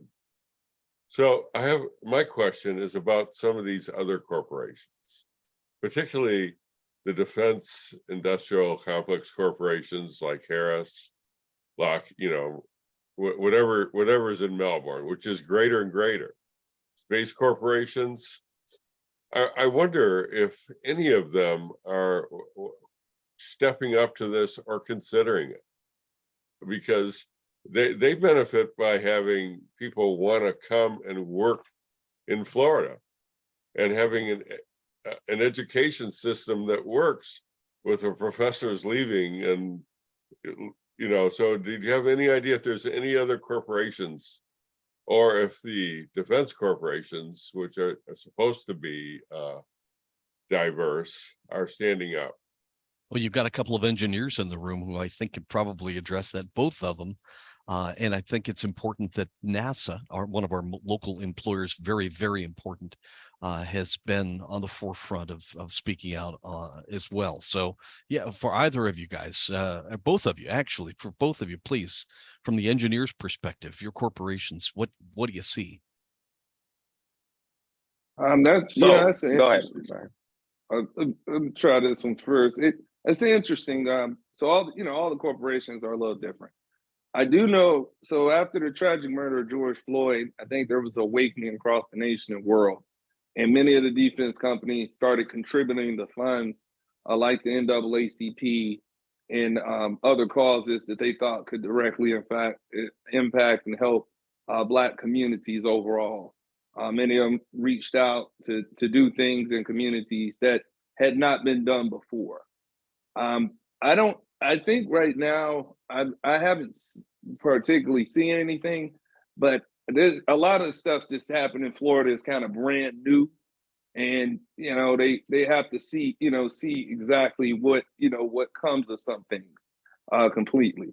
I think one thing that is eye-opening is that the National Society of Black Engineers pulled their national conference from here that was going to be here. Let's see, the last time it was here was 2008.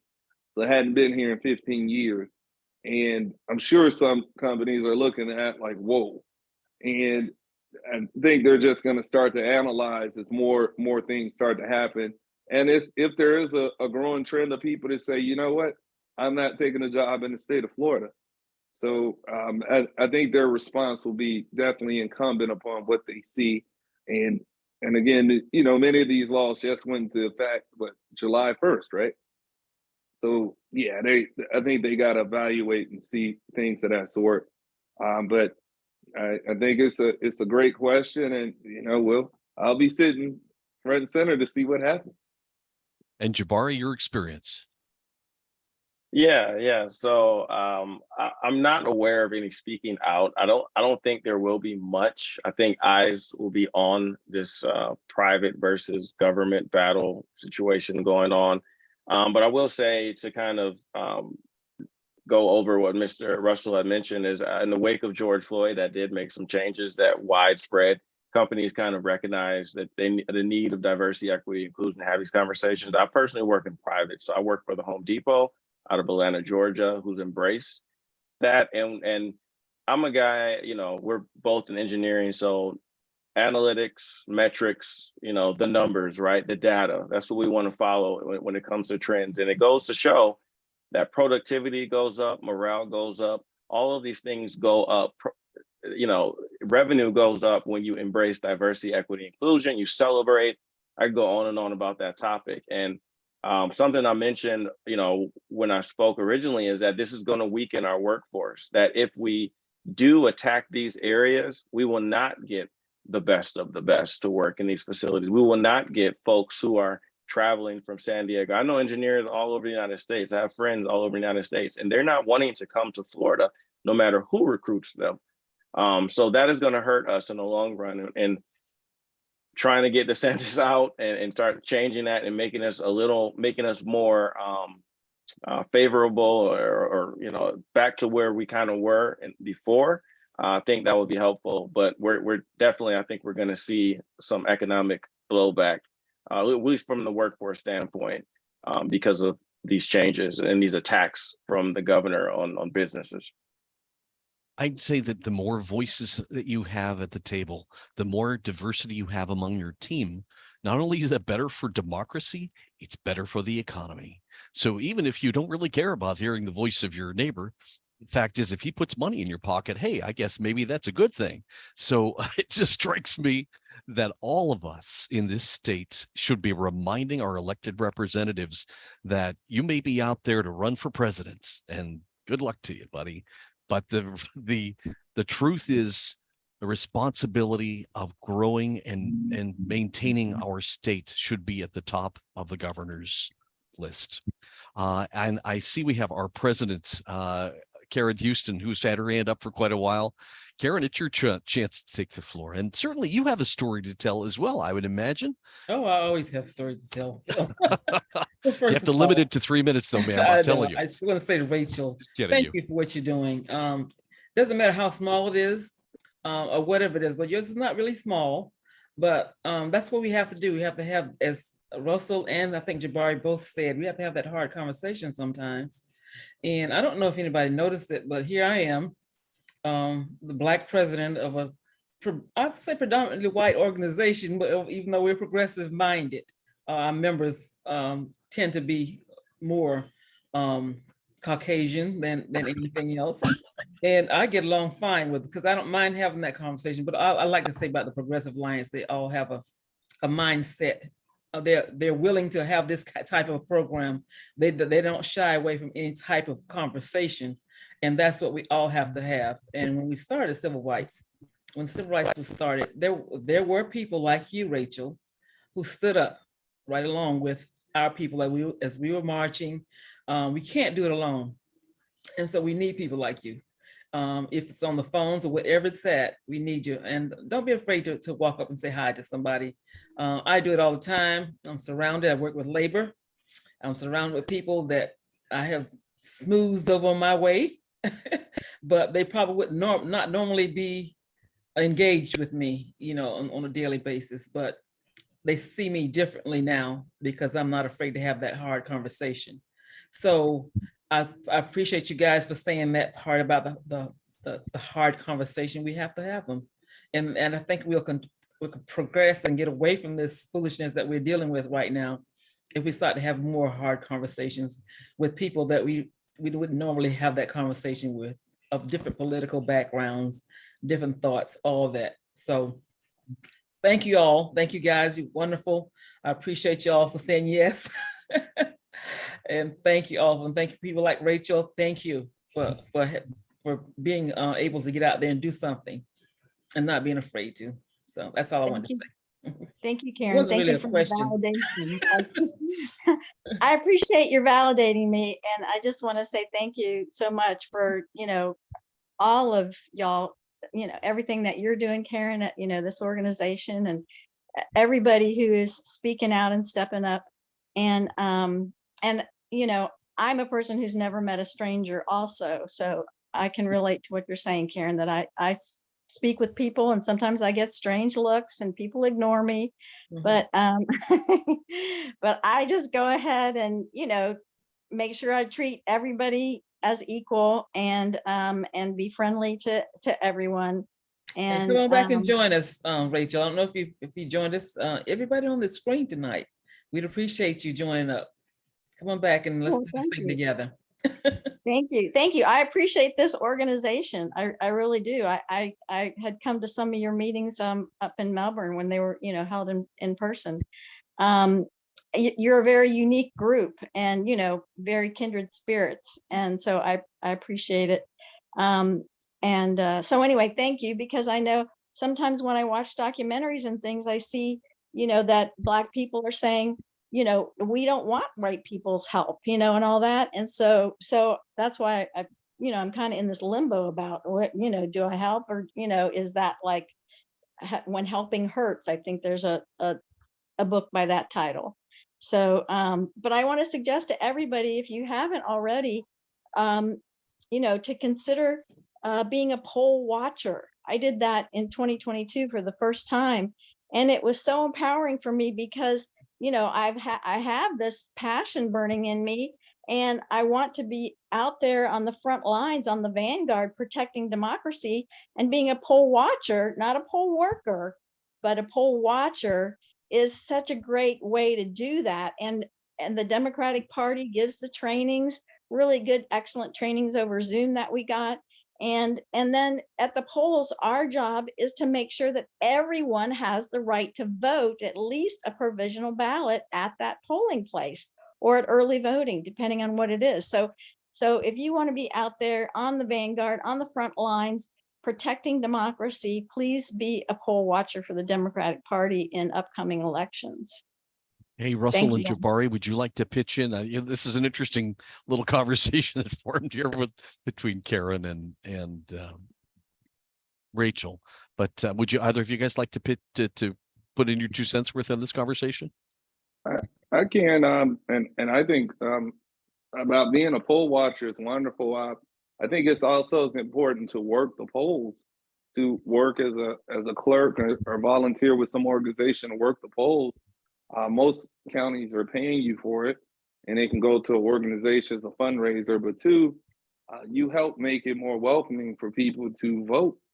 I think we've seen there are some entities that have tried to make it more difficult for people to vote, and stifling and everything that you're required to have, and it's getting more difficult. So it makes a difference when you're manning or one-manning that poll to help people out and help. You have everybody from people that have language barriers, people with disabilities, and it can be a struggle. And they just need, basic people to be compassionate and help them vote, not try to turn them away and push them out of the way. And Jabari? Yeah, Russell said it all. I really don't have much to add to that. I think participation is key. Any way you can participate in our election process, specifically in this day and age when there's so much under attack, whether it's through social media or TV or just candidates, elections have been under attack. And so I think participating in that process and helping in that process will always help kind of control that outlier and that attack on the foundation, essentially, of our country. And again, I think going back to the issue of education and understanding where we're coming or where we've come from. For all those that talk about wanting to go back to the good old days, hey, you know what? Maybe the good old days weren't all that good. And especially when you look outside of your own skin and look to the other people who've had to fight fights. There's a film that's coming out, I believe, about Emmett Till, a story that everyone needs to learn. And if you already know the story, I think it's one that's worth refreshing yourself on. The Freedom Riders, people that really were willing to take a risk and stand up for other people at a different time, maybe a different place, but you know what? Maybe we're there again. And it's a time for all of us to try to see the world through the eyes of our friends and neighbors and people around us, to step forward and defend them, to speak for them, to stand with them. It makes our democracy stronger. It makes our world a better place. The joy of loving your neighbor, I tell you what, I love Rachel saying she's never met a stranger. Isn't that a great way to live? And if only we could all find ourselves in that same place. I'm not sure that we have any further questions. We had actually a wonderful discussion tonight and some terrific questions asked. Again, I'd like to just quickly summarize. We had Angie Nixon, Florida State Representative, District 13 up in Jacksonville, who was on earlier, and she apologized profusely that she had to leave. She was a meeting that she needed to be at tonight. Our speakers tonight, Russell Drake, Jabari Hosey. I want to say, for everybody that's here, I want to say a round of applause to say thank you to all of you. We always like, when we had our live meetings, we could give you a standing ovation and say thank you for being here for us. We really appreciate that. Let's refresh ourselves on our action items. We've had several people discussing different kinds of action items, but the idea of supporting Florida for all, I know we heard Angie talking about that. The idea that voting is key, and the ability to not only vote for yourself, but to help other people get to the polls, to remind our friends that if they are planning to vote by mail, that they're going to need to go to the supervisor elections website, get themselves set back up again for voting by mail. And I encourage, frankly, everybody to help other people in their family. When the whole family votes by mail, it's good. More people then the reason voting by mail is important is that we know statistically, these guys are engineers and they can talk to you about it. Statistically, when you have more people voting by mail, you get better turnout. And remember, when everyone votes, our democracy wins. And we're talking about left and right, up and down, whatever your party, when everybody votes, democracy wins, and we all win. So the more people to vote by mail, the more people have a voice, and more people actually participate in the election. So if you can vote by mail, we encourage people to do that. We talked about having the conversation. This is hard to do, but it is a good action item. And the fact that many of us have members of our family that, frankly, we can't talk politics with because it gets too heated. Finding a way to make that happen, to share our feelings and to look through our family members' eyes. It's a great gift. Any other action items that I have missed? Something I haven't covered? Either of you guys? Well, I'll tell you what. Support Black business. Support Black movements. Vote with your dollar. That's something that we say is all politics is local. So support local candidates. Support people that you believe in. It doesn't take much, just a couple bucks, an hour a month to help a candidate can be just the help that they need to get across the finish line. And so I highly recommend that. We always like to remind people that the program must not end here. Karen said it earlier. If you watch this event, whether you're watching it on Zoom or you're watching it on YouTube, and you just keep it to yourself and don't share it with your friends or relatives, we've lost. We failed. So what we ask you is to please take the message from tonight and share it. Tell somebody in your family, somebody that you work with, somebody that's a friend, what you heard tonight, what you saw, a thought that might have been triggered. Encourage them to register to vote. Please, the message must not end here, or we have failed. And I'd like to remind you all that our next First Thursday program will be the Florida Marijuana Legalization Initiative 2024. Getting that on the ballot is very, very important for many different reasons. And we're going to be talking about that next month. We hope that you can come back and join us. Again, that is Thursday, September 7th, first Thursday of the month. I want to thank all of you that have joined us. I want to thank all of you that are watching either on Zoom or on YouTube. And again, I want to especially say thank you to Russell Drake, Jabari Hosey. You are heroes in our community, heroes in our midst. Thank you for coming to speak. Again, we hope all of you have a wonderful night. It's time to probably turn on the TV and find out what was going on up in Washington today. So thank you. Have a beautiful night to all of you. Thank you so much. We look forward to seeing you next month. Thank you.